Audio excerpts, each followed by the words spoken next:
जय श्री राम भक्तजनों, आप सभी का स्वागत है श्री रामचरितमानस वार्षिक पाठ के 72वें दिन की कथा में। वार्षिक पाठ में हम प्रतिदिन 3 दोहे पढ़ते हैं और मंगलवार के दिन 6 दोहे पढ़ते हैं, जिससे हमारी संपूर्ण रामायण 1 वर्ष से पहले 11 महीने में पूर्ण हो जाती है। जिन भक्तजनों पे समय की कमी रहती है वे प्रतिदिन 3 दोहे पढ़कर 10 से 15 मिनट लगाकर अपना जीवन धन्य बना सकते हैं। श्री रामचंद्र प्रभु की कृपा दृष्टि पा सकते हैं, शिव शंकर भोलेनाथ की कृपा दृष्टि पा सकते हैं।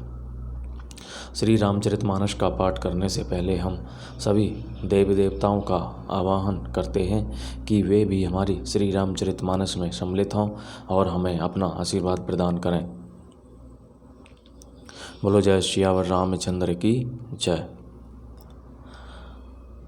जय शिव शंभु, जय भोलेनाथ, जय पार्वती माता, जिन्होंने प्रथम श्री रामचरितमानस की रचना की, श्री राम नाम की रचना की और पार्वती माता को श्री राम कथा सुनाई।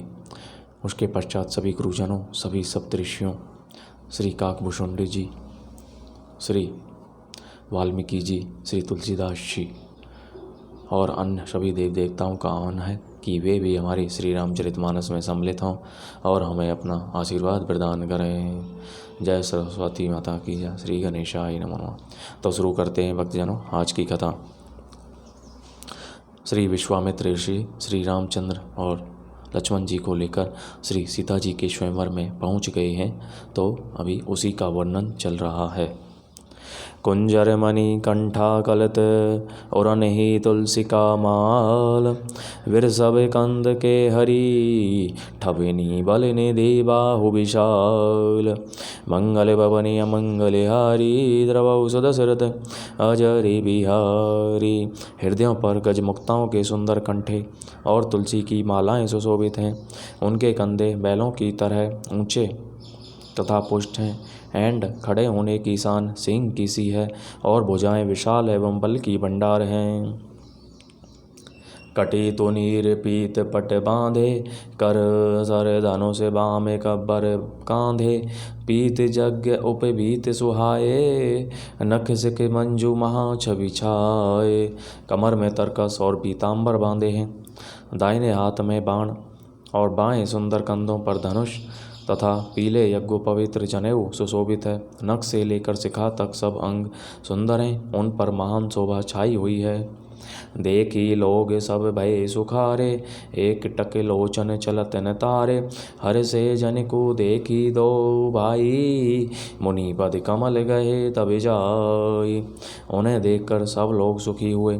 नेत्र एकटक निमेष शून्य हैं और तारे पुतलियां भी नहीं चलते। जनक जी दोनों भाइयों को हर्षित देख कर हर्षित हुए। तब उन्होंने जाकर मुनि के चरण कमल पकड़ लिए। करी विनती निज कथा सुनाई, रंग अभिनी सब मुनि दिखाई। जहें जहें जाहि कुंवर बर दो, तहें तहें चकित चितब सबको। विनती करके अपनी कथा सुनाई और मुनि को सारी रंग भूमि यज्ञशाला दिखलाई।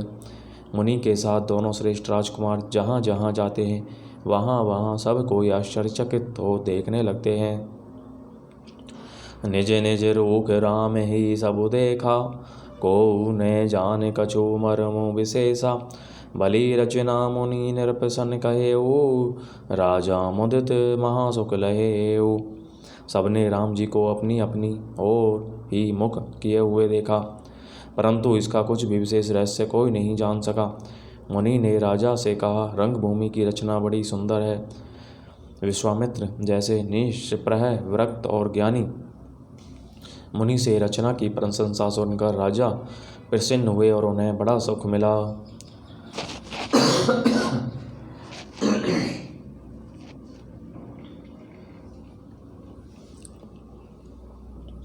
सब मंचन है तें मंचो एक सुंदर बिसद विशाल। मुनि समेत दो बंधु तहें बैठा रे महिपाल।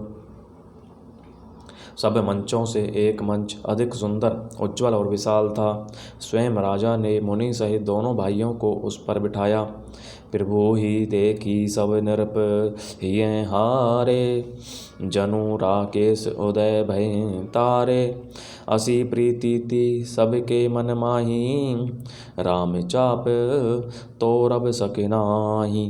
प्रभु को देखकर सब राजा हृदय में से हार गए, निराश एवं उत्साहहीन हो गए। जैसे पूर्ण चंद्रमा के उदय होने पर तारे प्रकाशहीन हो जाते हैं, उनके तेज को देखकर सबके मन में ऐसा विश्वास हो गया कि श्री रामचंद्र जी ही धनुष को तोड़ेंगे, इसमें संदेह नहीं।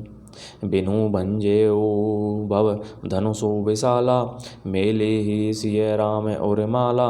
अस बिचारी गबनहु घरवाई, जसु प्रतापो बलु तेजु गवाई। इधर उनके रूप को देखकर सबके मन में यह निश्चय हो गया कि शिव जी के विशाल धनुष को जो संभव है न टूट सके, बिना तोड़े भी सीता जी श्री रामचंद्र जी के गले में ही जयमाल डालेंगी, अर्थात दोनों तरह से ही हमारी हार होगी और विजय श्री रामचंद्र जी के हाथ लगेगी। यों सोच कर वे कहने लगे, हे भाई, ऐसा विचार कर यश प्रताप बल और तेज गंवाकर अपने अपने घर चलो। बिह से अपर भूप सुनी बानी, जे अविवेक अंध अभिमानी। तोरे हूँ धनुषु ब्याहु अवगाहा, बिनु तोरे को कुंवरी बियाह। दूसरे राजा जो अविवेक से अंधे हो रहे थे और अभिमानी थे, यह बात सुनकर बहुत हंसे। उन्होंने कहा, धनुष तोड़ने पर भी विवाह होना कठिन है, अर्थात सहज ही में हम जानकी जी को हाथ से जाने नहीं देंगे। फिर बिना तोड़े तो राजकुमारी को ब्याह ही कौन सकता है।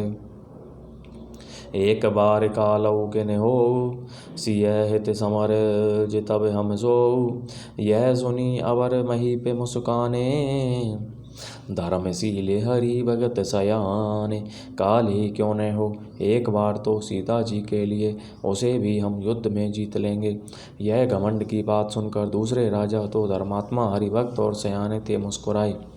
सिय बियाह भी राम गर्भ दूरी करी, निरपण्य के जीती को सक संग्राम। दशरथ के रन बांकुरे, मंगल भवनी मंगल हारी। द्रवौ सुदशरथ अजरी बिहारी। उन्होंने कहा, राजाओं के गर्व दूर करके जो धनुष किसी से नहीं टूट सकेगा, उसे तोड़कर श्री रामचंद्र जी सीता जी को ब्याहेंगे। रही युद्ध की बात, सो महाराज दशरथ के रण में बांके पुत्रों को युद्ध में तो जीत ही कौन सकता है। व्यर्थ मरहु जनी गाल बजाई, मन मोदिक निहि की भूख बुताई। सीख हमारी सुनी परम पुनीता, जगदम्बा जानहूँ जिये सीता। गाल बजाकर व्यर्थी मत मरो, मन के लड्डुओं से भी कहीं भूख बुझती है। हमारी परम पवित्र निष्कपट सीख को सुनकर सीता जी को अपने जी में साक्षात जगत जननी समझो। उन्हें पत्नी रूप में पाने की आशा एवं लालसा छोड़ दो। जगत पिता रघुपति ही बिचारी, भरी लोचन छवि लेहु निहारी। सुंदर सुगद सकल गुण राशि, ए दो बंधु शंभु उर्वाशी। और श्रीनाथ जी को जगत का पिता परमेश्वर विचार कर नेत्र भर कर उनकी छवि देख लो। ऐसा अवसर बार बार नहीं मिलेगा।